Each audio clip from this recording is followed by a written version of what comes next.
জায়গাটা খুব মনে রাখবেন মা, খুব মনে রাখবেন। কাঁদালে কাঁদিতে হয় এ কথাটা মিথ্যা নয়। তুমি যদি জীবনে কাউকে ঠকিয়ে না থাকো, তুমি জীবনে ঠকবে না। তুমি জীবনে কাউকে না কাঁদিয়ে রাখলে তুমি জীবনে কাঁদবে না। তুমি যদি কাউকে না দেখে হেসে থাকো, দেখবেন অনেকে দুঃখের সময় হাসে না। তুমি যদি এমন স্বভাবের মানুষ হয়েছিলে কোনোদিন, তাই তো আজকে তোমার দুর্গতি এমন হলো।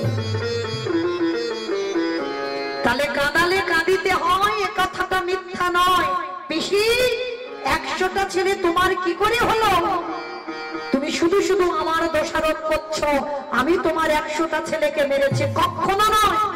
তোমার পাপের ভরা পূর্ণ হয়েছে, তোমার পাপের ভরা 16 পালায় পরিপূর্ণ, তাই তো তুমি 100 ছেলে হারিয়েছো। কৃষ্ণ, আমার 100টা ছেলে নয় না।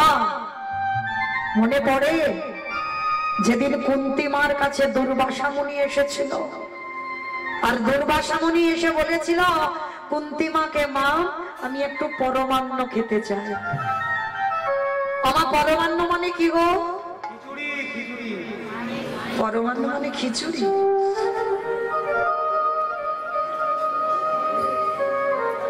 পরমান্ন মানে পায়েস, তাই তো?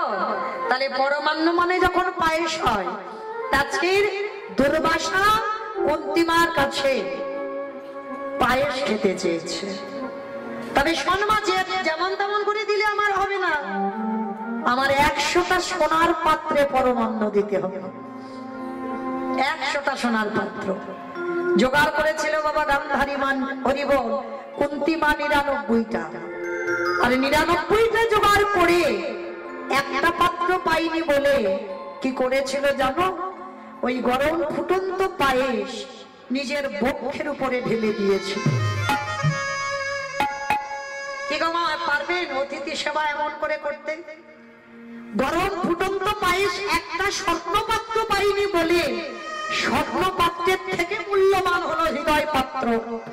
ওই হৃদয়ে পরমান্নটা ঢেলে দিয়ে দুর্বাসার চরণে নিবেদন করলো। আর দুর্বাসা দেখা মাত্র চমকে উঠেছিল, অসম্ভব! একই রে মা, এই গরম ফুটন্ত পায়েস তুই তোর বুকে ঢাললি কেন? আমি হৃদয় পাত্র বলিনি, আমি বলেছিলাম স্বর্ণপাত্র। বাবাজি, আমি 99টা জোগাড় করলাম, একটা পাইনি। তাই পাইনি বলে যদি আপনি রেগে যান, যার জন্য আমার হৃদয় পাত্রে আমি দিলাম। দেখা মাত্র দুর্বাসা বলে বললে, তোর এত প্রেম, তোর এত ভক্তি, তোর এত অতিথি সেবা, যা তুই স্নান করে আয়। স্নান করে এলে আমি তোকে বর দেব, তুই 100 পুত্রের জননী হবি। মায়েরা, একটা পুত্র সন্তানের জন্য 7 ঠাকুরের কাছে যদি মানত করি, আর কোন মা যদি হঠাৎ 100 ছেলের বর পায়, সে মায়ের কত আনন্দ হবে। কুন্তী মা তাড়াতাড়ি করে স্নানে চলে গেল, স্নান করে এলেই আশীর্বাদ পাবে। আর সমস্ত ঘটনাটা শুনে নিয়েছিল গান্ধারী মা। গান্ধারী মা শুনে বাবা চালাকি করতে শুরু করলো। কুন্তীর মতো পোশাক পরেছে, কুন্তীর মতো সেজে মাথায় ঘোমটা দিয়ে দুর্বাসার চরণে এলো। আর দুর্বাসা ধ্যানস্থ ছিল, মাথায় হাত দিয়ে বর দিল যে আমি তোকে আশীর্বাদ দিলাম, তুই 100 পুত্রের জননী হবি হবি হবি। যেই না বরটা দিয়ে দিল, আর বরটা নিয়ে বাবা গান্ধারী মা পালিয়ে যাচ্ছে। আধা ঘন্টা পরে কুন্তী মা এসে বলছে, বাবা আপনি বর দেবেন বলেছিলেন, দেন। সে কি মা, আমি তো বর দিয়েছি, একটু আগে তুই তো আমার কাছ থেকে বর চেয়ে নিয়ে গেলি 100 পুত্রের। বাবা আমি তো স্নানে গেলাম, আমি কখন এসে বর দিলাম? অসম্ভব! তোর এত লোভ, তোর এত লালসা, একবার আশীর্বাদ নিয়ে আবার দিতে হলো না। বাবা আপনার কোথাও ভুল হচ্ছে, আপনি আমাকে বর দেননি। তবে রে পাপিষ্ঠা নারী, আমার ভালো করে মনে আছে আমি তোকে বর দিয়েছি। না বাবা, আপনি 1000 বার বললে আমি একটাই কথা বলবো, আপনি আমাকে বর দেননি। বেশ, তাহলে আমি এই মুহূর্তে ধ্যানস্থ হব। ধ্যানাযোগে বসলো দুর্বাসা, আর ধ্যানাযোগে দেখলো ওটা কুন্তী ছিল না, গান্ধারী চালাকি করে বর নিয়ে চলে যাচ্ছে। ধ্যান ভঙ্গ করে বললেন, ওরে পাপিষ্ঠা নারী, ওরে দুরাচারী নারী, তোর এত বড় স্পর্ধা, তুই দুর্বাসার সঙ্গে ছলনা করিস, আমি তোকে ছেড়ে দেব না। এই মুহূর্তে আমি তোকে অভিশাপ দিলাম। কুন্তীর মাথায় হাত রেখে বর দিল, তুই পঞ্চপুত্রের জন্মদান হবি। তোর হবে 3টে সন্তান, যুধিষ্ঠির, ভীম, অর্জুন। মাতৃর হবে 2টো সন্তান, নকুল, সহদেব। আর মাতৃর মৃত্যুর পর সবাই ত্রিভুবন জানবে তুই পঞ্চপুত্রের জননী। আর আমি গান্ধারীকে অভিশাপ দিলাম, যেমন আমার সঙ্গে ছলনা করলো, তোর 5টা ছেলের হাতে ও শত শত পুত্র নিধন হবে হবে হবে। আমার কথাটা কে বললো? মৌমিতা। ভগবান কৃষ্ণ কুরুক্ষেত্রের মাঠে দাঁড়িয়ে গান্ধারী পিসিকে বলল, পিসি 100টা ছেলে কি তোমার বলে মনে হচ্ছে? তাহলে যেটা তোমার ছিল না, যেটাকে তুমি চালাকি করে চুরি করে নিয়েছো, তাহলে চোরের ধন তো পাড়াই নেই, কেন মিথ্যাই আমার দোষারোপ করছো? গান্ধারী বলল, কৃষ্ণ আমি মানি না তোর কথা, আমি বিশ্বাস করি না তোর কথা, আমি তোকে ছেড়ে দেব না। পিসি আবারও ভুল করছো তুমি। শুধু এই অপরাধ নয়, তোমার পাপের ভরা পরিপূর্ণ। মনে করে দেখো, 108 জন্ম আগে একটা মাকড়সার ডিমকে তুমি টিপে মেরেছিলে। বাবা এই জায়গাটা একটু শুনে রাখো। ওই যে মাছ পিস পিস করে কেটে তেলে ভাজছো না, তাহলে কি হবে ভাবতে পারছো? গান্ধারী একটা মাকড়সার ডিমকে মেরেছিল, তার গতিটা কি হলো দেখো। 108 জন্ম আগে এই অন্ধ ধৃতরাষ্ট্র আর গান্ধারী এরা স্বামী স্ত্রী বিবাহ করে বাসর সজ্জায় মানে ফুলসজ্জার রাত শয়নে যাবে, আর হঠাৎ ব্রাহ্মণী দেখলো উপরে একটা মাকড়সা বেয়ে যাচ্ছে। সঙ্গে সঙ্গে ব্রাহ্মণী বলল, হে ব্রাহ্মণ, তুমি আর আমি পালঙ্কে যদি শয়নে যাই, সুখের নিদ্রায় যদি থাকি, ঘরে কেউ নেই, কিন্তু মাকড়সা যে দর্শন করবে, তাই মাকড়সাটাকে পেরে দাও। ব্রাহ্মণীর বায়না থামাতে ব্রাহ্মণ পেরে দিল মাকড়সা। আর যখনই মাকড়সাটাকে পেরে দিল, ওই মাকড়সার দেখবেন মা, অনেকে দেখেছেন বড় বড় মাকড়সা যখন বেয়ে যায় না দেওয়ালে, পেটের মধ্যে সাদা রঙের একটা থলি থাকে না, কি মা দেখেছো? ব্রাহ্মণী কি করেছিল? মাকড়সাটাকে ধরে ওই পেটে থেকে থলিটা টেনে ছিঁড়ে নিয়েছিল, আর ছিঁড়ে নিয়ে ওই থলিটাকে মাটিতে আছাড় দিল। আর যখনই আছাড় দিল, ছোট্ট ছোট্ট ডিম বার হলো। আর ব্রাহ্মণীর আনন্দ হলো, যদি ডিমগুলোকে মারতে পারতাম। বাম পায়ের বৃদ্ধ আঙুল দিয়ে ওই ডিমগুলোকে একটা একটা করে টিপে টিপে মারছে। মাকড়সাকে মারেনি, ডিমগুলোকে মারছে। মাকড়সা দেওয়ালে বসে বসে কাঁদছিল, হে দয়াময়, তুমি আমার মনুষ্য কুলে জন্ম দাওনি, তুমি আমার দিয়েছ ক্ষুদ্র প্রাণ, কোন মুহূর্তে চলে যায়, কিন্তু আমি তো কোনো অন্যায় করিনি। কিসের জন্য ওই ব্রাহ্মণী আমাকে মা ডাক থেকে বঞ্চিত করে দিল? আমার সন্তানরা পৃথিবীর আলো বাতাস পেল না, কিসের জন্য? তবে আমি মাকড়সা বলে ছেড়ে দেব না। ওই ব্রাহ্মণীকে আমি অভিশাপে দিয়ে রাখলাম। আজ যেমন আমি পুত্র শোক আমি ভোগ করব, আমার সন্তানদের মৃত্যু দর্শন করছি, আমার ছেলেগুলো ছটফট করে মরে যাচ্ছে, আমি ওই ব্রাহ্মণীকে অভিশাপে দিলাম, ওকেও আমার মতো একদিন এইভাবে পুত্র হারাতে হবে হবে হবে। একটা মাকড়সা অভিশাপ দিল 108 জন্ম আগে। ভেবে দেখেন মা, আমরা মনে মনে করি এ জন্মে অপরাধ করলাম, হয়তো সামনের জন্মে হবে বা তার পরের জন্মে হবে, বলে না। যদি তোমার পূর্ণের ঘরা পূর্ণ থাকে, কিন্তু কর্ম ভোগ করতে হবে বাবা, কোনো না কোনো জন্মে। এই জন্মে হয়তো তুমি অনেক পূর্ণ সঞ্চয় করেছ, যার জন্য তুমি কষ্ট পাবে না। যে অন্যায় করবে সেই অপরাধ তোমাকে ভোগ করতে হবে হবে হবে। সেটা বাবা 110 বছর পরে হোক, 110 জন্ম পরে হোক, বা কোনো না কোনো জন্মে তোমাকে পাপের শাস্তি পেতেই হবে। তো আজকে যেটা নামধারী পাচ্ছে 108 জন্ম আগে যে পাপ করলো, আজকে কৃষ্ণ বলছে পিসি তুমি কাঁদলেও আমার করার কিছু নাই, কারণ এই পৃথিবীতে কেউ আমার আপন নয়, কেউ আমার পরও নয়। কর্মফল সবাইকে ভোগ করতে হবে।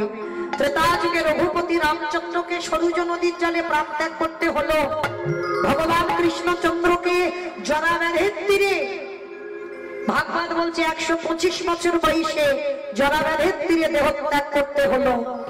চৈতন্য মহাপ্রভুকে 48 বছর বয়সে বাবা দেহ সংবরণ করতে হলো। কি গো মায়েরা, ভগবান নিজে নিজেকে ছেড়ে দেয়নি, আর আপনারা আমরা কি ছেড়ে দেবে মনে করেছ? না জানি ভগবান আমাদের বিচার কি করে রাখবে। আজকে গান্ধারী রেগে গিয়ে বলল, কৃষ্ণ আজ যেমন আমার গুরু বংশ ধ্বংস হলো, আমি তোকে অভিশাপ দিলাম। ওরে কৃষ্ণ রে,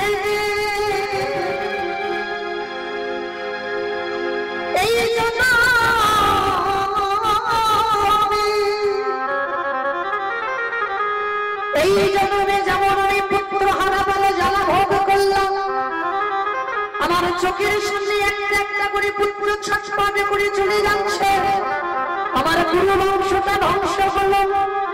আমি তোর সত্যিকারের যদি ভালোবেসে থাকি, আমি যদি তোর পিসিমা হয়ে থাকি, আমি তোর অভিশাপ দিলাম, তোর 56 কোটি যদুবংশ ধ্বংস হবে।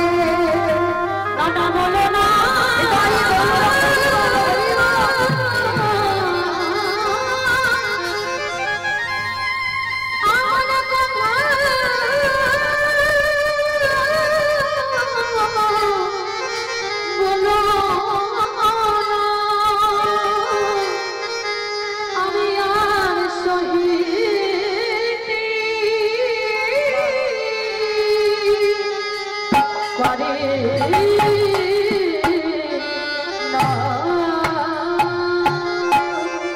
কৃষ্ণ তোর 56 কোটি যদুবংশ ধ্বংস হবে।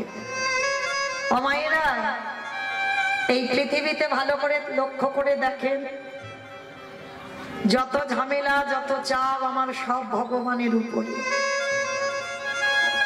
তাই নয়? গোটা পৃথিবীর মানুষের দুঃখ জ্বালা যন্ত্রণা ব্যথা সবই তোমার ভগবানের চরণে অর্পণ করে। ভগবান কিন্তু জানতো কুরুক্ষেত্রের মাঠে আমাকে ধর্মরাজ্য প্রতিষ্ঠা করতে গেলে আমাকে বাবা নিজ সন্তান বলিদান দিতে হবে। তাতেও আমার ভগবান পিছপা হয়নি, মাথা পেতে নিয়েছিল যে না জানি আমাকে কতজন অভিশাপ দেবে। ওই কুরুক্ষেত্রের মাঠে যেমন মায়েরা প্রত্যেকটা বিধবা নারী কৃষ্ণকে অভিশাপ দিল, আমাদের যে যন্ত্রণা তোমাকেও ওই যন্ত্রণা পেতে হবে। প্রত্যেকের অভিশাপ আমার ভগবান মাথা পেতে নিয়েছিল। তাহলে লক্ষ্য করে দেখেন মায়েরা, এই যে আমরা বলি না যে ভগবান কারণ নিজস্ব ব্যক্তিগত সম্পদ না, এইটা জীবনে ভুল ভাববেন না কোনদিন। এই যে আমরা কীর্তনিয়ারা কীর্তন গাই মানে কি ভগবান শুধু আমাদের হয়ে গেছে? যদিও বা আপনাদের একটু হয়, কীর্তনিয়াদের মোটে নয়, এদের তো মোটেই নয়। তাহলে ভগবানকে যে ভালোবাসার মতো বসে, যে ডাকার মতো ডাকে, ভগবান তার ডাকার মতো ডাকলে তাদের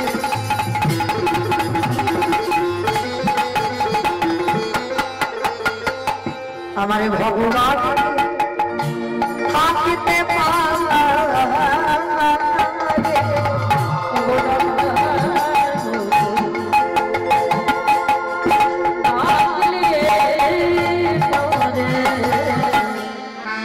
ভগবান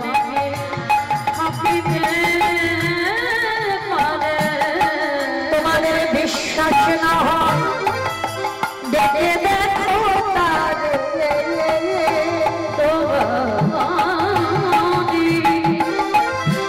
বিশ্বাস না হয় দেখে দেখো তারে,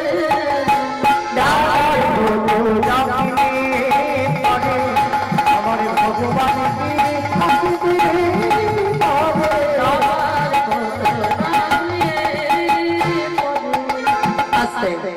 তাহলে ডাকার মতো ডাকলে ভগবান থাকতে পারেন না।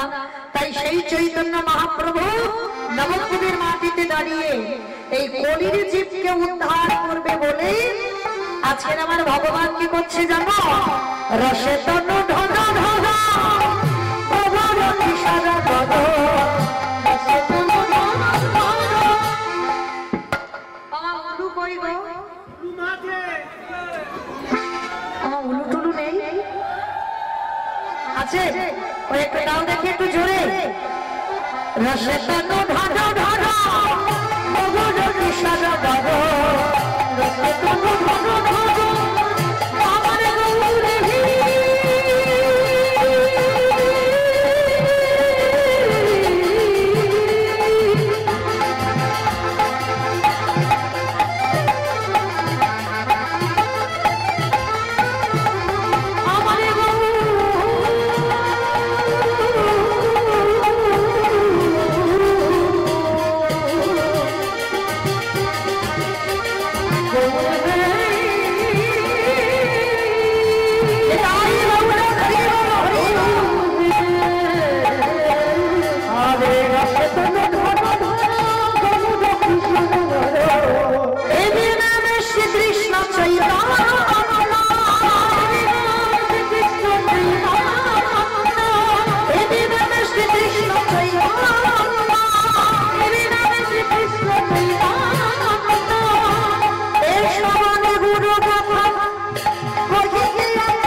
তাহলে নবদ্বীপের মাটিতে আমার চৈতন্য মহাপ্রভু ভক্তদের নিয়ে বাবা সুরধনী গঙ্গার তীরে ধোলাই বরাবরই যাচ্ছে। ও মায়েরা, যেটা আমরা পারি না সেটা বৃন্দাবনের ব্রজজনগণ করেছিল। আর এখানে একটা কথা মনে রাখতে হবে, যদিও বা বেশিরভাগ আমরা নারী জাতি, কিন্তু যে কজন পুরুষ আছেন আপনারা যেন মনে করবেন না যে আপনারা পুরুষ। এইটা মনে রাখবেন, পুরুষ আপনারা নন, পুরুষ একজন আমার অনাদিরাদি গোবিন্দ। কারণ যারা ভজন রাজ্যে প্রবেশ করে বাবা, তাদের নিজেদেরকে গোপী ভাবটা আগে আনতে হবে যে আমি বৃন্দাবনের একজন ব্রজ গোপী। আর এই ভাব যদি তোমার মনের মধ্যে না আসে, তোমার কীর্তন শোনা বেকার, কীর্তন গাওয়া বিফল, সবটাই নষ্ট। তুমি যদি ভগবানের আন্নিকেও বসো, যদি আসনে বসো না, তোমাকে মনে করতে হবে আমি বৃন্দাবনের একজন ব্রজগোপী। আর ব্রজগোপীর আনুগত্যে যদি তুমি ভজন করতে পারো, তুমি নিজেকে যদি মনে করতে পারো যে আমি বৃন্দাবনের একজন গোপী মানে নারী, তাহলে তোমার ডাক তাড়াতাড়ি ভগবানের কাছে যাবে। কেন না, ভগবান সব থেকে বেশি ভালোবাসে বৃন্দাবনের ব্রজগণাদের। কেন? যাদের ভালোবাসায় কোনো স্বার্থ ছিল না। বৃন্দাবনের ব্রজগোপীরা বলেনি কোনোদিন কৃষ্ণ ছেলের পরীক্ষার রেজাল্ট যেন ভালো হয়। বৃন্দাবনের ব্রজগোপীরা বলেনি কোনোদিন যে যেন আমার ছেলের একটা চাকরি হয়। তাদের একটাই সুখ ছিল, কৃষ্ণের সুখে সুখ। কারণ তার প্রমাণ আছে না, সেই যখন গোবিন্দের মাথা ব্যথা হলো, শিরোপীড়া মানে এত মাথার যন্ত্রণা না, পৃথিবীর যত ওষুধপত্র ওঝা বৈদ্য কবিরাজ কেউ ভালো করতে পারেনি। ভগবান চালাকি করে নারদকে বলেছিল, নারদ ভালো তখন হবে যদি তুমি ব্রজগোপীদের পদধূলা এনে দিতে পারো। নারদ বলেছিল অসম্ভব, ঠাকুর ঠাকুর কেউ দেবে না পাত ধুলা তোমার মাথায়। বলে দেখো না নারদ, যদি না দেয় তো আমি যন্ত্রণায় মরে যাব, কিন্তু যদি কোথাও পাও। ত্রিভুবন ঘুরছে নারদ, কেউ দিচ্ছে না পাত ধুলা। ভালো করে দেখেন যে নারদ এত বড় ভক্ত, নারদ কি পেরেছিল তার পাত ধুলাটা নিয়ে ভগবানের মাথায় লাগিয়ে দিতে? পারেনি। কেন? ভয়, ভয় লেগেছিল। যদি আমার পাত ধুলা ভগবানের মাথায় লাগে তাহলে পাপ হবে, এই যে একটা ব্যাপার। ওই জন্য বলছে বাবা, ভগবানকে ভালোবাসতে গেলে নিঃসংকোচে ভালোবাসতে হবে। নিজের মনে কোনো দ্বিধা বা সংকোচ রাখলে হবে না। বাবা এটা আমার পাপ হলো না তো, এইটা আমার এটা হলো না তো, এইটা রাখলে হবে না। নিঃসংকোচে গোবিন্দ সেবা করতে হবে, মনের মধ্যে দ্বিধাবোধ থাকলে হবে না। আজকে নারদ যখন পেলই না, বৃন্দাবনে যমুনার ঘাটে বসে বসে কাঁদছে। ভগবানের মাথার যন্ত্রণা হতে হতে ভগবান যদি মরে যায় তখন কি হবে?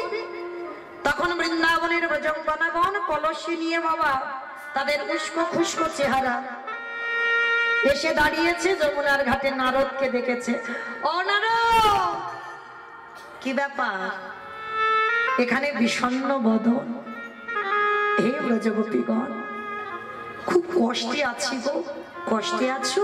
আচ্ছা তোমার কষ্টের কথা আগে ছাড়ো, আমাদের প্রভু কেমন আছে? ভালো নেই গো, মোটে ভালো নেই। বলে কেন, কি হয়েছে? সে তো দ্বারকায় ভালো থাকার কথা, রাত সুখে থাকবে, কেউ জ্বালাতন করবে না, তাহলে ভালো নেই কেন? বলে বড্ড মাথার ব্যথা হচ্ছে, যন্ত্রণা হচ্ছে। বলে ওষুধ দাওনি? বলে পাইনি তো দেব। ওষুধ পাওনি কেন? ওঝা বৈদ্য কবিরাজ বলে সব এসেছে, সব ফেল হয়ে গেছে, কিচ্ছু কাজ হচ্ছে না। বলে একটা ওষুধ দিতে হবে। কি ওষুধ নাড়ু? বলে বলল ভক্তের পদধূলা। যেই না বলেছে না, ওই ব্রজঙ্গনাগণে আমার ওই নারদের কাছে হাত জড়ো করে বললেন, নারদ এতদিন আসনি কেন? ভক্তের পাদ ধুলা দিলে যদি ভালো হয়ে যায় আমাদের কাছে আসনি কেন? দাও, কিসে করে নিয়ে যাবে দাও, আমরা দিচ্ছি। নারদ মুনি শোনা মাত্র চমকে উঠেছে। ভয় লাগছে না? তোমাদের পাদ ধুলা দেবে আর ভগবানের মাথায় যদি ওটা লাগিয়ে দিই, তোমাদের ভয় লাগছে না? বলে ভয়ের কি আছে? তুমি জানো না নারদ, আমাদের পাদ ধুলা দিলে আমরা সবাই জানি আমাদের নরকে যেতে হবে। কিন্তু শোনো নারদ, নরকে যাব ভালো, কিন্তু তুমি কি জানো আমার কৃষ্ণ বড় সুখে থাকবে। তাই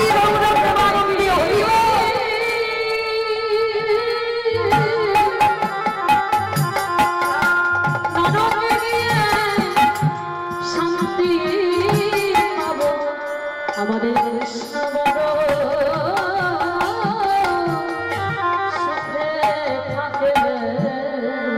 কৃষ্ণের সুখের জন্য যদি আমাদের নরকে যেতে হয় হাসতে হাসতে রাজি। তখন ওই নামাবলী পেতে দিল। আর দেখবেন নামাবলীতে আছে না গোপীদের পদচিহ্ন। নারদ মুনি ওই ৮ জন সখীর পাদ ধুলা চাগাতে পারছে না, মানে এত ভারী। আমার পায়ের তলায় কতটুকু করে ধুলো থাকে, পাচ্ছে না। ব্রজগোপীগণ বলছে পারবে না নারদ, দাঁড়াও। ৮ জন সখী যেই না স্পর্শ করেছে নারদের মাথায় তুলে দিয়েছে। আর নারদ মুনি গিয়ে কি করলো জানো?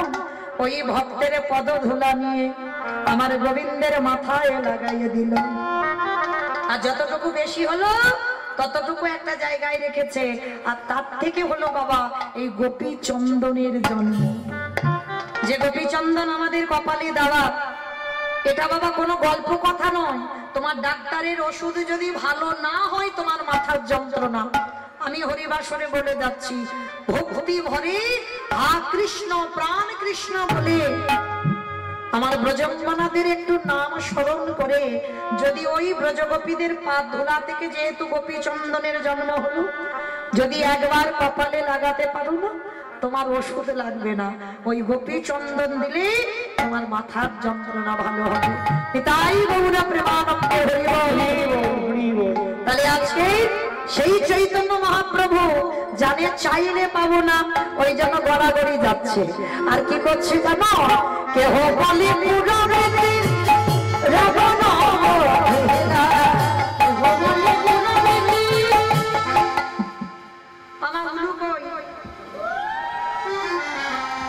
কেহ বলে পুরাণে রাবণ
বাসুদেব ঘোষা করে কবি জোড়া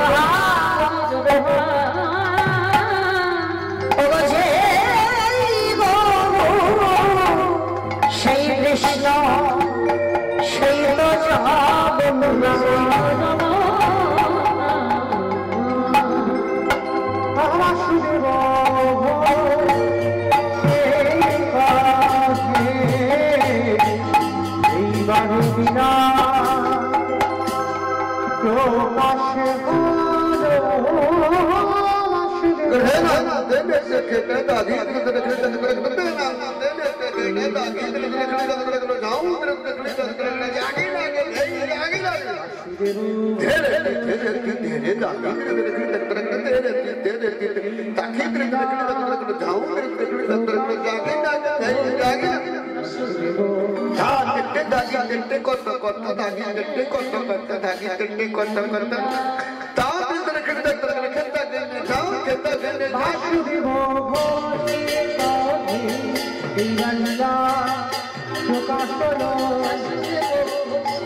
জানি তাই চলুন এবার আমরা সবাই যাব মধুময় সুধাম বৃন্দাবন ধাম। এতক্ষণ যখন নবদ্বীপে ছিলাম সবাই দিকে একবার প্রেম সে বলেন তো গৌর সুন্দরী কি নবদ্বীপের ধাম কি सचिरी नंदन की विष्णु प्रिया की निताई चांद की भक्त वृंदों की हरिभाषण धाम की साधु वैष्णव की अपन अपन गुरुजनों की कमिटी वैष्णव की हरिनाम यज्ञ की महाप्रसाद की आज के आनंद की निताई गौर चले ने वाला सबाई जाबो मधुमय धाम वृंदावन धाम और वृंदावने जेते दिए আমরা একটা ভজন গাইতে গাইতে যাব কেমন কি মাইরা একটা ভজন হবে তো কই দেখি একটু প্রেম সে উলুধ্বনি দেন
রাস্তায় যাবা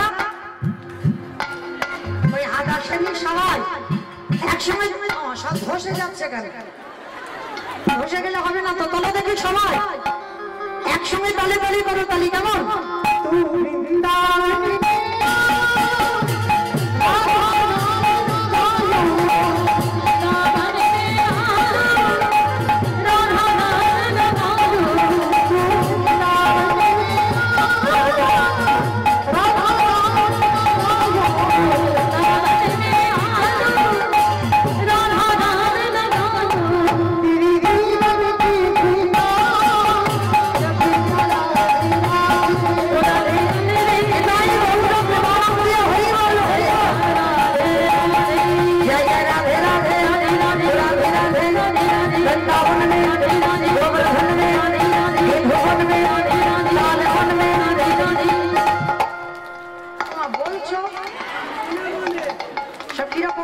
आवाज होच्छे একটু জোরে জোরে বলো राधे राधे राधे राधे वृंदावन में गोवर्धन में निधोवन में ताले वन में कमल वन में मूचा गांव में दर्शना में राधा कुंड में श्याम कुंड में हरिद्वार में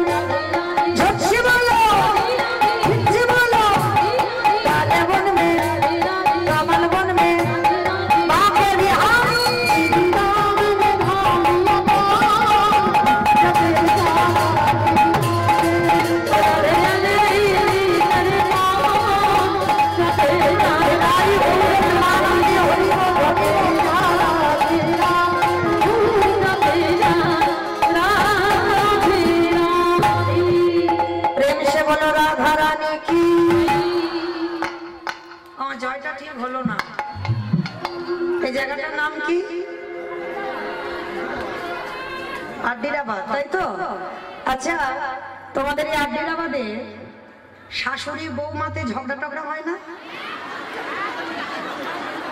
হয় না? দাদা ভাইরা বলছে হয় না। হয়? বেশ, মায়েরা বলছে হয়। আচ্ছা ঠিক আছে, এখানে নয়, আপনাদের এই সোনারপুর এলাকায় একটু কম হয়, আমার ডায়মন্ড হারবার এলাকায় বেশি হয়। কেমন? তো কিন্তু হয়, হয়, কেউ বলতে পারবে না যে হয় না, কম বেশি হয়। আচ্ছা, ওই শাশুড়ি বৌমাতে ঝগড়া হলে যে গলাটা বার হয়, সেই গলাটা একটু বের করো তো দেখি, একটু জোরে বলো। কেমন? বলো রাধা রানী কি। তার মানে হয়। বৃন্দাবনেশ্বরী কি, যমুনা মাইয়া কি, নন্দ বাবা কি, উচা নাম কি, বর্ষা নাম কি, ভক্তবৃন্দ কি, হরিবাসর ধাম কি, সাধুগুরু বৈষ্ণবের কি, আপন আপন গুরুচরণ কি, নিতাই গৌর প্রেমানন্দে। জনাধে, এবার আপনাদের কাছে আমার একটা বিনীত নিবেদন। আমার এসে শোনা আমার অনেক দিদি ভাইরা, মায়েরা, বোনেরা মাধুকরী করে ভিক্ষা করে এই হরি নাম যজ্ঞের আয়োজন করেছেন। তো তাদের উদ্দেশ্যে আপনাদের কাছে আমার নিবেদন, তারা আপনাদের কাছে যাবেন আজকে কারার মতো, শেষ তো আবার 1 বছর পর। আর এই 1 বছরের মধ্যে মা কে থাকবো আর কে যাব, এই গ্যারান্টিটা তোমরা কেউ দিতে পারি না। তাহলে এবছর এই যে দামোদর ব্রতর মাস আমাদের শেষ সংক্রান্তি, তো সেহেতু আপনাদের কাছে আমার দিদি ভাইরা বা মাইরা যাবেন, যার যেমন সামর্থ্য, যার যেমন ক্ষমতা আছে, আপনারা ওদের আঁচলে একটু দান করবেন। আপনাদের ওই দান একদিন যেন পরপারের দান হয়ে দাঁড়ায়। কারণ এখানে জমা দিলে মা নমিনও লাগে না, ব্যাংকে জমালে নমিনও লাগে, কিন্তু এখানে নমিনও লাগে না। তোমার ভগবান শেষের দিনে নমিনও হয়ে দাঁড়ায়। তো আমি আশা করব এতজন ভক্ত যারা দাঁড়িয়ে আছেন, বসে আছেন, সবার কাছে আমার প্রার্থনা, আমার দিদি ভাইরা যাবেন প্রত্যেকের কাছে ভিখারির মতো আঁচল পেতে, যার যেমন ক্ষমতা আছে। তবে মা চেষ্টা করো ওই যেন ঝনঝন আওয়াজটা না হয়, এইটা একটু দেখে দেবে। কেমন? একটু বেশি বেশি ব্যবস্থা করো, কারণ ঝনঝন আওয়াজ হলে এখানে আওয়াজ আসবে, কীর্তনে ব্যাঘাত হবে। তো এই জন্য একটু বড় বড় ব্যবস্থা করবে। কেমন?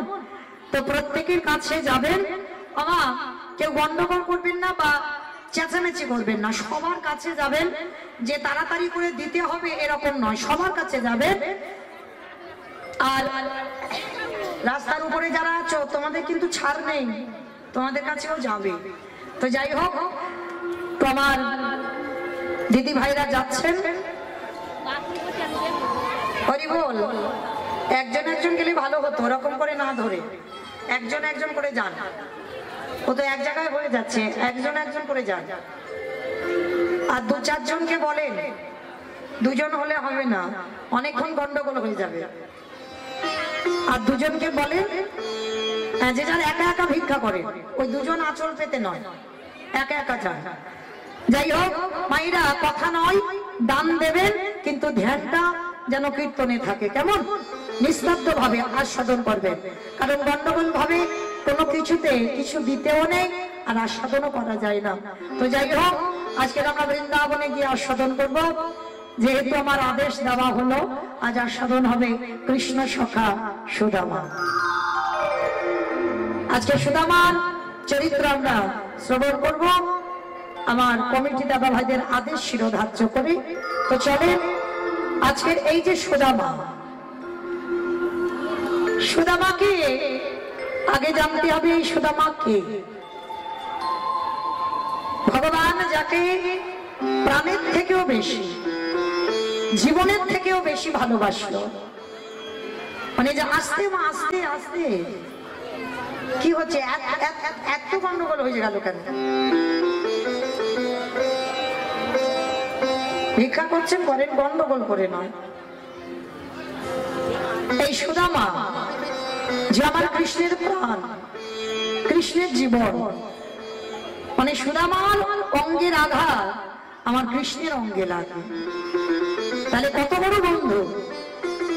কিন্তু এই বন্ধুটাকে কি তার পরিচয়, যার জন্য ভগবানের এত ত্যাগ।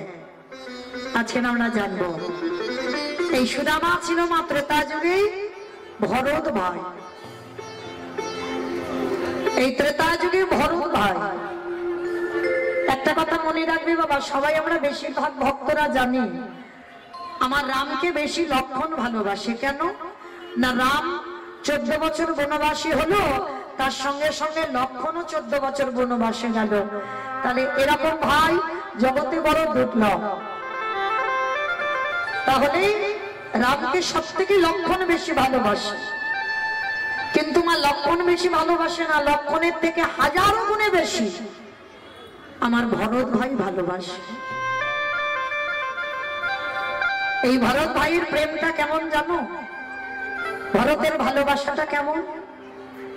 এখানে বাবা যদি কেউ ভাইয়ে ভাইয়ে লড়াই চলে, ভাইয়ে ভাইয়ে বিচ্ছেদ হয়, ভাইয়ে ভাইয়ে এতটুকু জায়গা জমি নিয়ে যদি লাঠালাঠি হয়, আমার এই কথাটা শ্রবণ করার পর আমার বিশ্বাস অবশ্যই তার চেতনা ফিরবে। ভাই যদি হতে হয় এরকম ভাই হয়, তবে জড়জগতে বাবা হঠাৎই হয় না এরকম ভাই।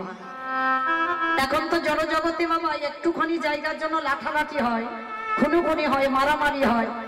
শুধু খুনোখুনি মারামারি নয়, একেবারে থানা পুলিশও হয়, মামলা পর্যন্ত চলে ভাই ভাই।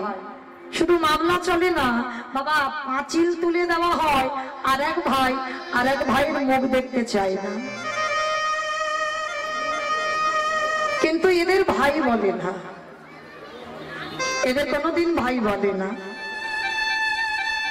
ভাই তো তাদেরকে বলবে এই ভরতের চরিত্র শ্রবণ করে। এই ভরত ভাই যে কিনা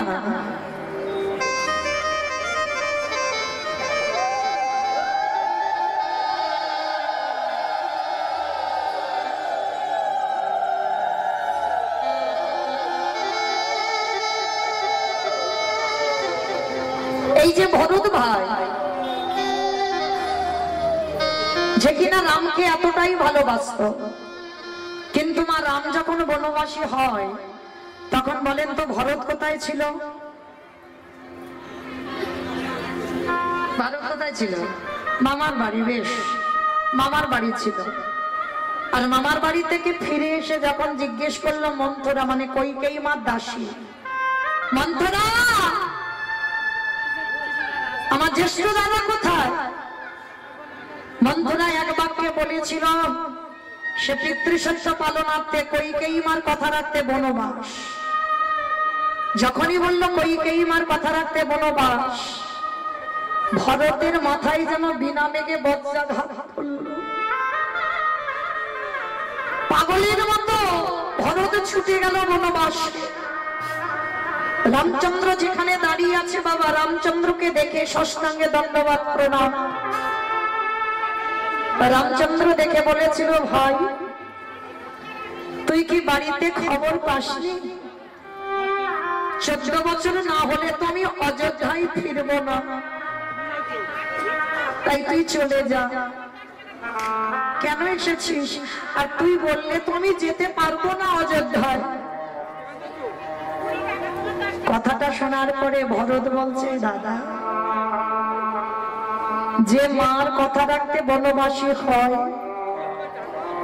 যে বাবার কথা রাখতে বনবাসী হয়, সে কি কোনোদিন একটা ভাইয়ের কথা শুনে অযোধ্যায়?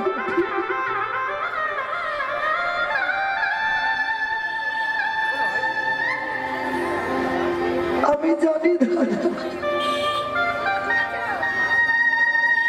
পিতৃসত্য পালনে যে বনবাস হয়, সে কোনোদিন একটা ভাইয়ের কথা শুনে অযোধ্যায় ফিরে না। তা ফিরবো না তুই জানিস, তা আমার কাছে এলি কেন? দাদা তোমাকে দুটো প্রশ্ন করতে। আমার মা যে বাবার কাছে দুটো বর চেয়েছিল, ওই দুটো বরের মধ্যে কোন বরটা আগে চেয়েছিল? কি মায়েরা আপনারাই বলেন, কোন বর আগে চেয়েছিল? রাম বনে যা না ভরত রাজা হোক?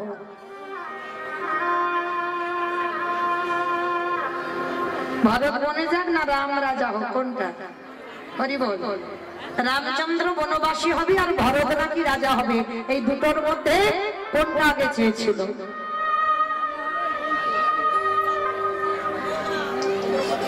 না, আগে বলেছিল আমার ভরত যেন রাজা হয়, তারপরে বলেছিল রাম যেন বনে যায়।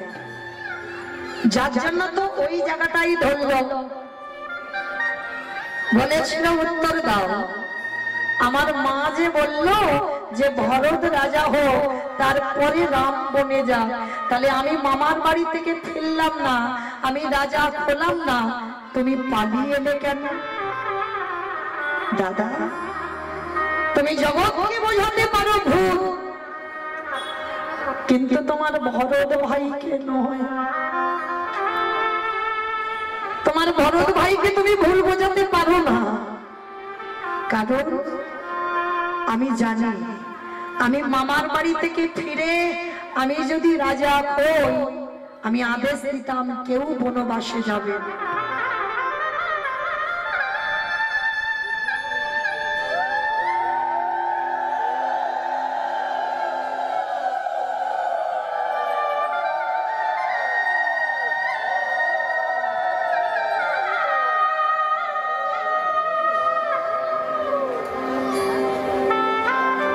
নিতাই গৌর কৃষ্ণ প্রেমানন্দে হরি বল হরি বল হরি বল হরি বল।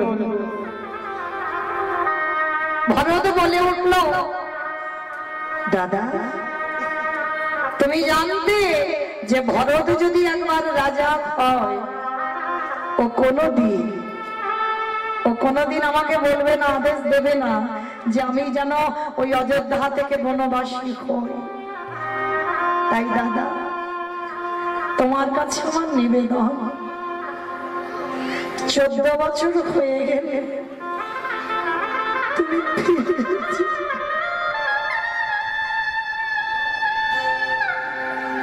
14 বছর হয়ে গেলে তুমি ফিরে যেও। আর 14 বছর পরে যদি একবেলা বয়ে যায়, গিয়ে দেখবে তোমার ভরতের মরা দেহটা পড়ে আছে।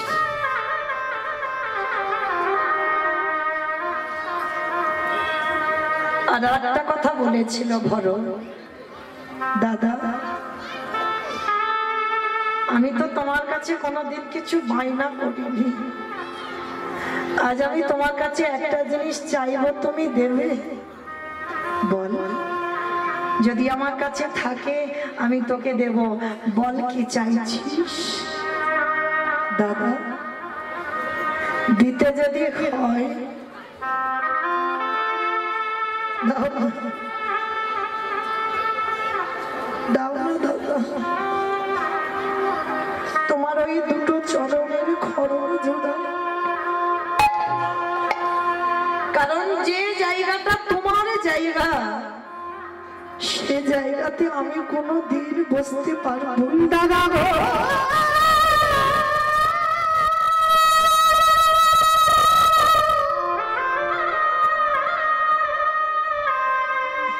তোমার খড়মে জোড়া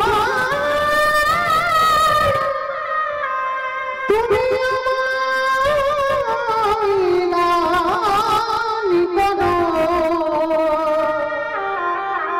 আর কোনদিন কিছু চাই আমি, আর তো কিছু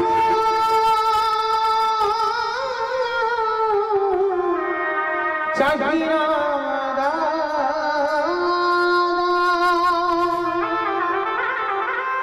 সিংহাসনে তোমার খড়ম রেখে আর আমি ধুলার পরে বসে তোমার ওই খড়ম যুগল আমি সেবা করব। সেদিন আমার রামচন্দ্র কেঁদে বলল, ভাই রে আজ আমি তোরে দাদা, তুই আমার ভাই বলি বটে, কিন্তু রামচন্দ্র বলছে আমি তো আমার মার জন্য বনবাস নয়, বাবার জন্য বনবাস নয়, বনবাস আমি আমার কাজের জন্য হয়েছি, কিন্তু তুই প্রতিবাদ করতে পারলি না, কথা দিলাম আমি 14টা বছর আমার খরচ যে তুই সেবা করবি, এর পরের জন্মে তুই হবি আমার সুদামা বন্ধু। হরি ভাই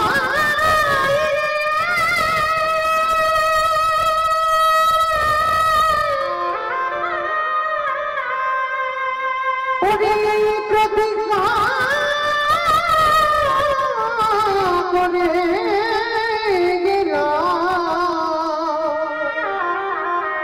তুমি বড় জন্মে তুই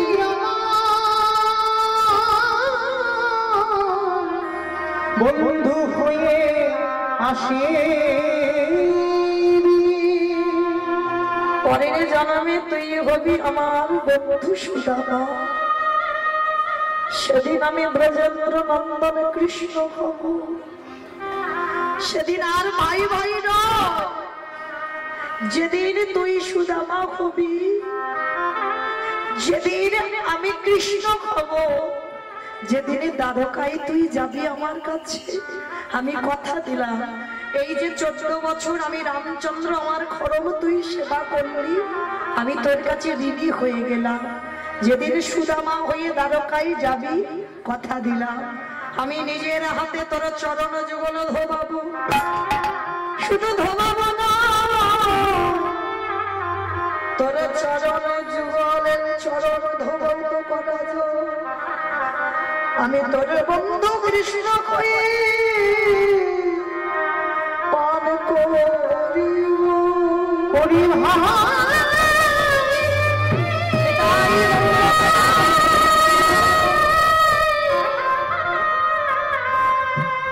যেদিন বন্ধু হয়ে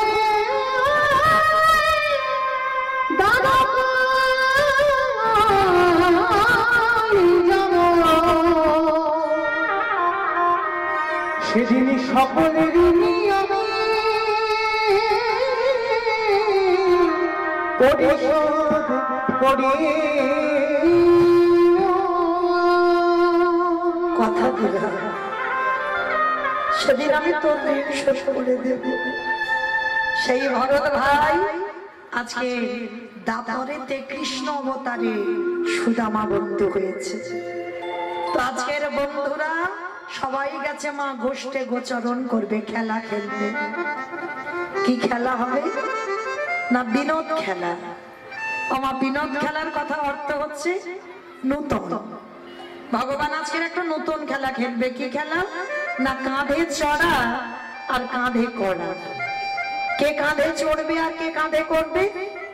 বন্ধুরা সবাই বলছে কানাই তুই রোজ চোর হস, তুই চোর হবে। আমার গোবিন্দ বলছে না, রোজ রোজ আমি চোর হই, কিন্তু আজকে চোর হব না। আজকে তোদের মধ্যে একজন কেউ চোর হ না বন্ধু। ভগবান চোর হবে না। সবাই বলছে কেউ চোর হবে না, তাহলে কি হবে? বলে শোনা একটা কথা আছে। কি কথা না? শোন, যতজন বন্ধু আছে ততগুলো পাতা আনবো, আর তার ভিতরে একটা পাতা ছিদ্র করে দেব, আর ওই ছেঁড়া পাতাটা যার ভাগ্যে পড়বে সেই হবে আজকের খেলায় চোর। বলে এটা ঠিক কথা বলেছি, সেটা মন্দ বলিসনি। তবে শোন, সবার চোখ বেঁধে দেব, আর সবার পাতা একসঙ্গে যখন নেওয়া হবে তারপরে চোখ খোলা হবে। বলে তাই হবে। সমস্ত বন্ধুদের চোখ বেঁধে দিল। এইবার একে একে বন্ধুরা পাতা নিল। সমস্ত বন্ধুরা যখন পাতা নিল না, এইবার সবাই কৃষ্ণকে বল জায়গা নাই, এবার তোর চোখটা বেঁধে দি। কৃষ্ণের চোখ শক্ত করে বেঁধে দিল, আর শক্ত করে বেঁধে দিয়ে এইবার কৃষ্ণ পাতাটা তুলছে। সবার তো নেওয়া হয়ে গেছে, কৃষ্ণ শেষে পাতাটা। সবার পাতা যখন নেওয়া হয়ে গেল, নে এবার সবাই চোখ খোল। এবার সবাই চোখ খুললো, আর চোখ খুলে বাবা দেখে না, সবাই একটা একটা করে পাতা দেখছে। সবার ভাগ্যে ভালো পাতা। আর যে বলেছিল আজকের খেলায় চোর হবে না, তার ভাগ্যেই ছেঁড়া পাতা পড়েছে। আর যেই না দেখেছে কানাইয়ের ভাগ্যে ছেঁড়া পাতা, সবাই বলে উঠলেন কানাই চোর, কানাই চোর, কানাই চোর, কানাই চুপ থাক, চুপ থাক। কানাই চোর, কানাই চোর, কানাই চোর বলে লাফাচ্ছে। আরে আমি যে চুরি করি, আমি কি চুরি করি একা খাই? আমি তো তোদেরকে দিয়ে খাই, তাহলে কিসের জন্য বলছিস আমাকে চোর? বৃন্দাবনে সবাই আমায় বলে আমি নদী ছুড়া, সবাই বলে আমায় ক্ষীর ছুড়া, সবাই বলে আমায় মাখন চোরা। আমি কোনদিন প্রতিবাদ করি না। বৃন্দাবনে তোদেরকে কেউ চোর বলে না, সবাই আমায় চোর বলে, কিন্তু আমি চুরি করি শুধুমাত্র তোদের খাবার জন্য। কারণ আমার মা তো নবলক্ষ ধেনু দহন করে ক্ষীর ননি রাখে, আমার তো কিছু অসুবিধা নেই খাবার, শুধু তোদের জন্য চুরি করি। আর আজকের একটু খেলায় চোর হয়েছি বলে চোর চোর বলে চেঁচাচ্ছে। ঠিক আছে, আমার কাঁধে চড়বি তো? আয়, কি আমার কাঁধে উঠবি? আগে আয়। এই জায়গাটা ভালো করে বুঝবেন বাবা, আমার ভগবান তো বলেছিল আজকের খেলায় চোর হবে না। তাহলে ভগবানের ইচ্ছাতে যদি জগৎ চলে, তিনি যদি ইচ্ছাময় হয়, তিনি যদি কৃপাময় হয়, বিশ্ব ব্রহ্মাণ্ড যদি যার ইঙ্গিতে চলে, সেই ভগবান কি পারলে পারত না যে আজকের খেলায় আমি চোর হব না? ওই ছেঁড়া পাতাটা কারোর ভাগে দিয়ে দিতে পারতো না বাবা?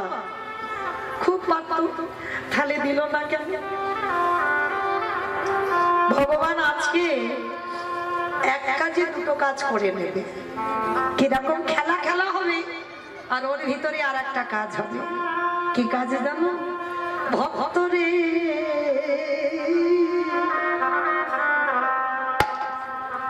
এই জগতে সবাই আমায় ভালোবাসি বটে, সবাই আমার চরণ ধুলা নাই বটে, কিন্তু ভক্তরে আমার মনের বড় বাসনা, আমি ভক্ত চরণ ধুলা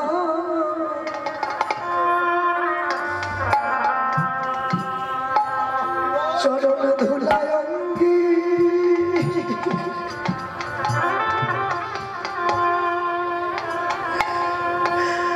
অঙ্গে মাখি।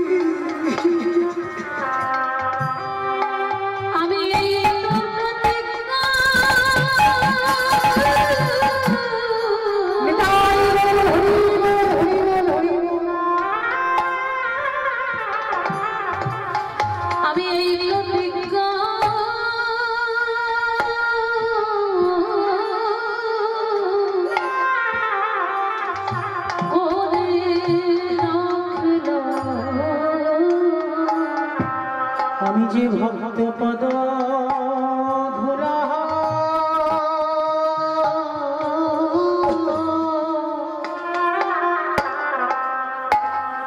ধুলাই অঙ্গে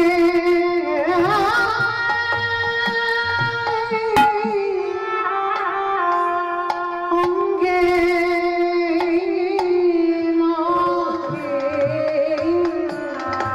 আমি যে ভক্ত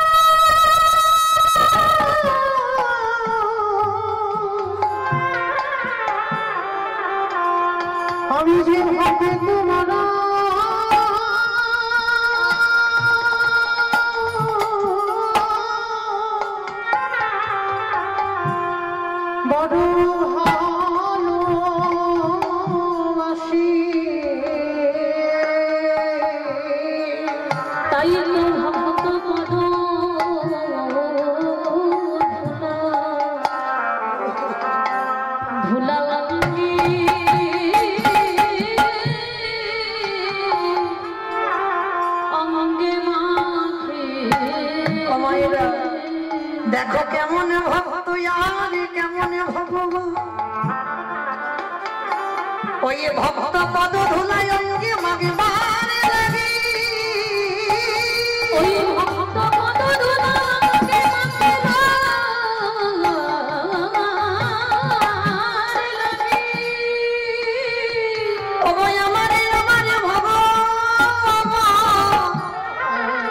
দেখো কেমন আজ খেলায় চোর সেজেছে কেন আজকের খেলার মন ছিল কাঁধে চড়াই আর কাঁধে করা আমার ভগবান কৃষ্ণ যখন চোর হলো সমস্ত বন্ধুদের কৃষ্ণ কাঁধে চড়াবে আরে এইবারে কৃষ্ণ যখন বন্ধুদের কাঁধে নেবে আমার কাঁধে যদি ভক্ত বসে বন্ধু যদি কাঁধে বসে তাহলে মা তার দুটো পা কোথায় পড়বে বলি আরে তো চলো ছাড়িব না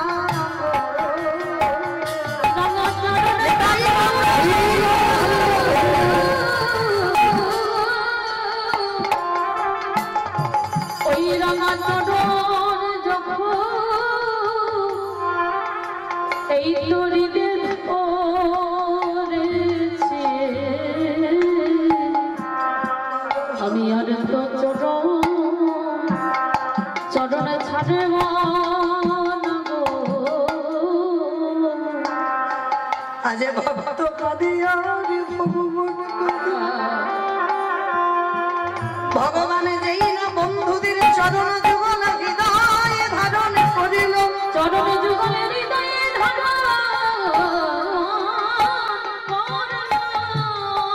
আমার ভগবানের চোখের জল একটা একটা করে বন্ধুদের পাই পড়ছে বন্ধুরা বাৎসল্য প্রেম হরিব বন্ধুরা সখ্য প্রেমে বলল বন্ধুরে এই কানাই তোর কষ্ট হচ্ছে না আর কষ্ট হচ্ছে বলে বলতে পারছিস না তুই আমাদের চরণ দুটো ধরে কাঁদছিস এরা তো বাবা সোজা সরল ছেলে গোয়ালা জাতি বলছে কৃষ্ণের কষ্ট হচ্ছে বলে খেলায় কাঁদছে ভগবান মনে মনে বলে বন্ধুরে আমি কষ্টের জন্য কাঁদি নাই তাহলে কেন কাঁদিলাম জানিস আমার বহুদিনের আশা আজ যে খেলার মাঝে পুরাণ হয়ে গেল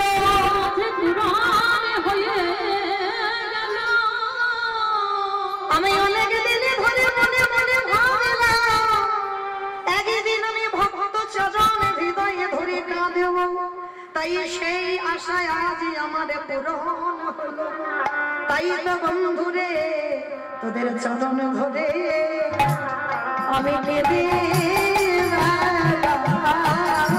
আমি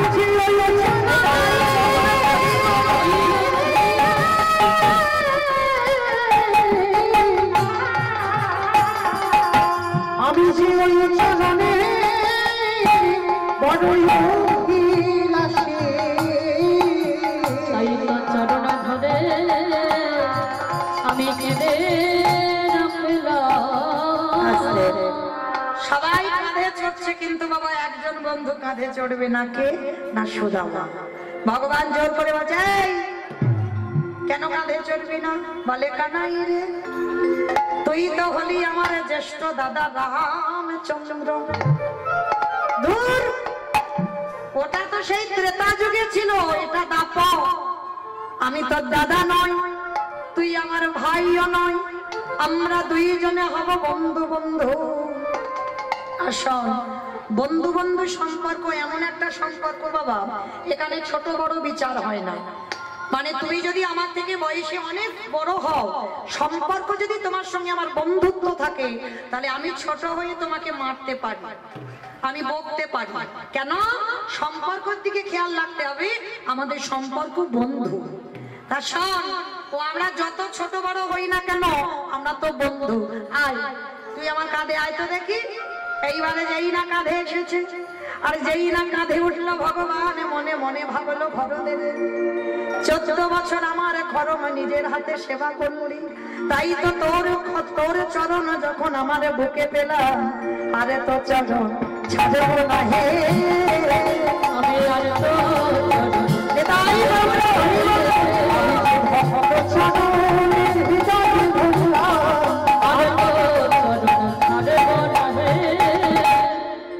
এইভাবে দুই বন্ধু খেলা শেষ করে সন্ধ্যাবেলায় যে যার ঘরে ফিরলো। অবা কিছুদিন পরে কৃষ্ণ বলরাম পাঠশালায় ভর্তি হয়েছে অবন্তী নগরী সন্দীপনী মনির আশ্রমে। আর এদিকে কৃষ্ণ যখনই পাঠশালায় গেছে, এদিকে সুদামা বাইনা ধরেছে, অমা মা, অমা আমিও পাঠশালায় যাব না। বাবা তুই আমার একমাত্র ছেলে, তুই যদি চলে যাস আমি কাকে নিয়ে বাঁচবো বল। অমা তুই কেন বুঝতে পারছো না, আমি পড়াশোনা না করে যদি বড় না হই, সমাজ আমাকে ভালো চোখে দেখবে না, আমাকে পড়াশোনা করতে হবে। ঠিক আছে বাবা, আর শোন যাবি যা, আর যাবার সময় একটা নাম বলতে বলতে যাবি। কি নাম? জয় গুরু। আমাইরা গুরুচরণ আশ্রয় হয়েছে তো? যাদের যাদের হয়েছে একবার হাত দুটো তোলো। একটা কথা শুধু মনে রাখবেন, কৃষ্ণ রুষ্ট হলে গুরু রাখিতে পারে, আর গুরু রুষ্ট হলে কৃষ্ণ রাখিতে পারে। তাহলে গুরুর জায়গাটা কত উপরে, ভগবানের থেকে উপরে। তাহলে চলো দেখি সবাই একবার গুরু চরণ স্মরণ করবো সবাই। জয় গুরু, জয় গুরু, জয় গুরু, তুমি গুরু মাতা পিতা, তুমি সর্বমা।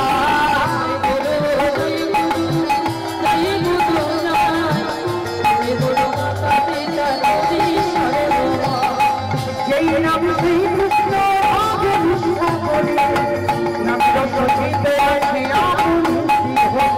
জয় গুরু, জয় গুরু, তুমি গুরু মাতা পিতা, তুমি সর্বমা। জয় গুরু, জয় গুরু, তুমি গুরু মাতা পিতা, তুমি সর্বমা। সত্যতে নারায়ণ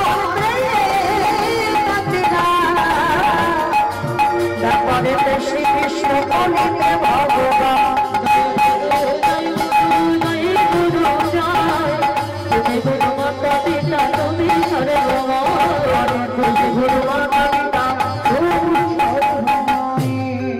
গুরুদেবের নাম করতে করতে একেবারে সন্দীপনী মনির চরণে আছাড় খেয়ে পড়লেন। আর যেই না আছাড় খেয়ে বললেন, সন্দীপনী মনি বললেন, আরে পা ছাড়, পা ছাড়, পা ছাড়। কে তুই? কাকে শোধায়? নাম কি? বাড়ি কোথায়? বাবা মাকে? অনেক প্রশ্ন। সুদামা করজোর করে বললেন, গুরুদেব আমি সুদামা। আমার দূরে ভগবান দাঁড়িয়ে দাঁড়িয়ে মুচকে মুচকে হাসছে। দেখলে আমি এলাম বলে ও আমায় ছেড়ে থাকতে পারলো না। কৃষ্ণ এসে ডাকছে, গুরুদেব ও আমার বন্ধু সুদামা, ও খুব ভালো ছেলে গুরুদেব, ও ব্রাহ্মণ ঘরের ছেলে, ওকে তুমি তোমার চরণে আশ্রয় দাও। তবে শোনো কৃষ্ণ, তোমার কথার মতো ওকে আমি আশ্রয় দিলাম, কিন্তু যদি কোনোদিনও অন্যায় করে, ও ভুল কাজ করে, সেদিন আমি কিন্তু ওকে গলা ধাক্কা দিয়ে আমার এখান থেকে বের করে দেব। গুরুদেব ও কোনোদিন অন্যায় করতেই পারে না, তুমি জানো না ওর স্বভাব কেমন। আর এই গুরুমা ছিল মা মহামায়া, আর গুরুমার একটা 5 বছরের ছেলে ছিল যার নাম মধুমঙ্গল। 5 বছর আগে ছেলেটা জলে ডুবে মরে গেছে, আর সেই দিন থেকে গুরুমা ওই মধুমঙ্গলকে খুঁজে বেড়ায়। আর সুদামা আর মধুমঙ্গল মানে একেবারে একই রকম দেখতে। আর যেই না সুদামাকে দেখেছে, মহামায়া দেবী বলে বললেন, এই তো, এই তো, এই তো আমার ছেলে, এই তো আমার মধুমঙ্গল।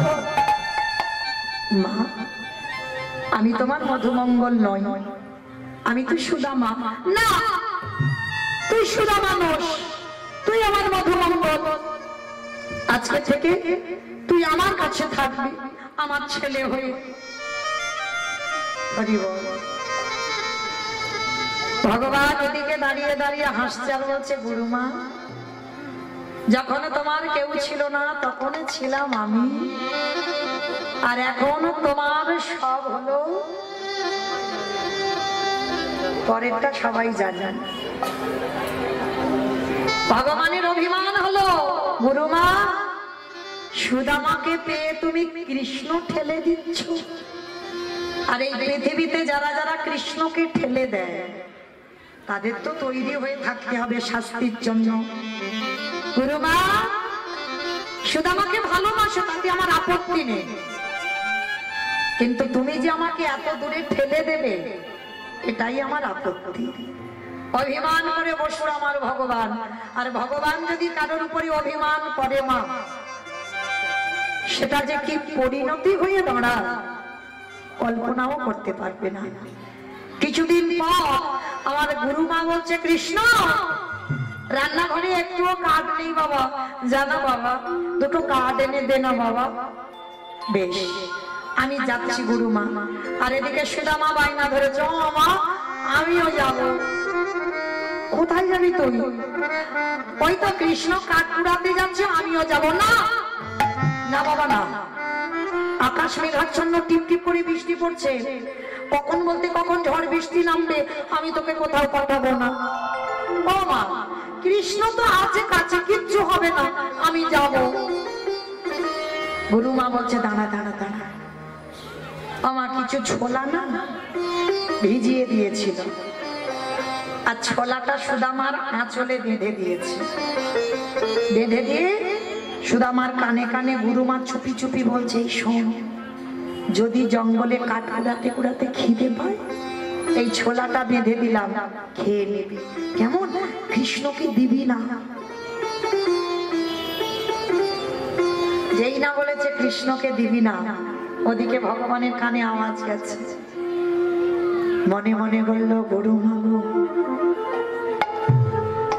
সুদামাকে এত ভালোবাসা বেসে ফেললে, সামান্য একটু ভিজে ছোলা, সেই ছোলা তুমি ওকে বারণ করলে যেন কৃষ্ণকে না দেয়। কিন্তু তুমি তো জানো না গুরুমা, ও তো আমায় না দিয়ে খাবে না। তুমি জানো না ও যা খায় আমাকে দিয়ে খায়, তুমি বারণ করলে কি হবে? এবার ছোলাটা বুকে নিয়ে এবার কৃষ্ণ সুদামা দুইজনে যাচ্ছে কোথায়? কাঠ কুড়াতে। রাধা কৃষ্ণ সে জীবনে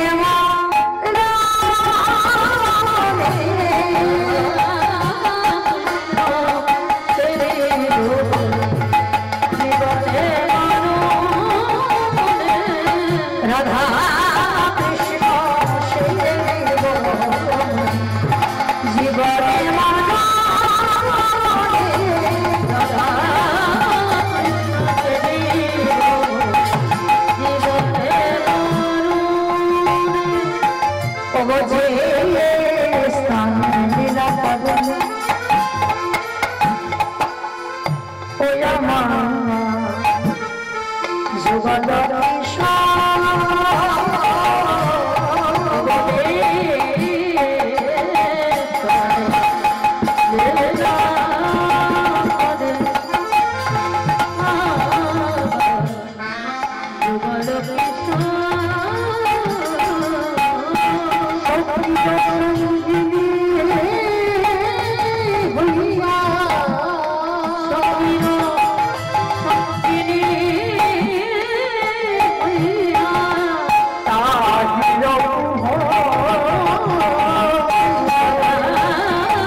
দুই বন্ধু কাঠ কুড়াচ্ছে বাবা জঙ্গলে, আর কাঠ কুড়াতে কুড়াতে টিপ টিপ করে বৃষ্টি পড়ছে, কাঠগুলো এক জায়গায় রেখে সুদামা উঠেছে গাছের ডালে।